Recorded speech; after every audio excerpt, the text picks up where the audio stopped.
What's going on, everybody? It's Andy Coppins coming to you with a brand new edition from the editor's desk. So, the season, 24 hours away or less. What does that mean? From the editor's desk, it turns into best case, worst case scenarios. That's right, folks. We're talking the 2013 season, as well as the game against UMass, which, of course, is 11 a.m. on BTN if you're not going to be at Camp Randall. So make sure you tune in. Make sure you follow us as well. You've seen all of our social media hangouts and places, but I digress.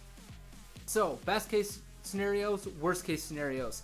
For the season, I think you have to take a look at the Badgers' schedule and say, best case scenario, probably 10-2. You take a look at the trip out west to Arizona State, a very game Sun Devil squad, and the factor of what the Pac-12 curse is for Big Ten teams. That could be a loss.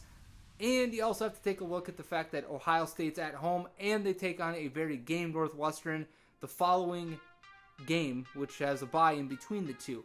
But, so best case scenario for me, 10-win season and an opportunity. I'm not going to say it's going to happen right now, but an opportunity to be in the mix for their fourth straight Big Ten championship. If they do get to 10 wins, they'll be right in the mix with Ohio State. Worst case scenario, 8-4. And here's why I say that. You still have a game against Penn State. You have to travel to Iowa. Those are potential pratfalls for this team. So on the whole, best case scenario, I see this season coming out at 10-2. Worst case scenario, 8-4. But today, we're going to also talk about the UMass game and the best case and worst case scenarios there.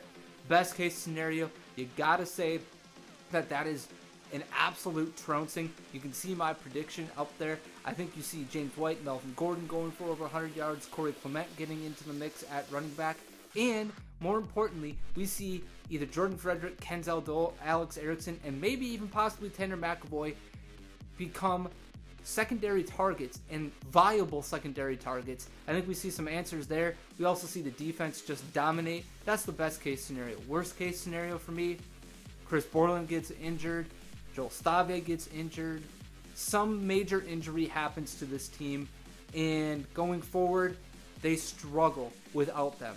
So that's the worst case scenario. I don't see it happening. Worst case, I still see the Badgers trouncing all over. Maybe they don't put up 55 points like I think they will.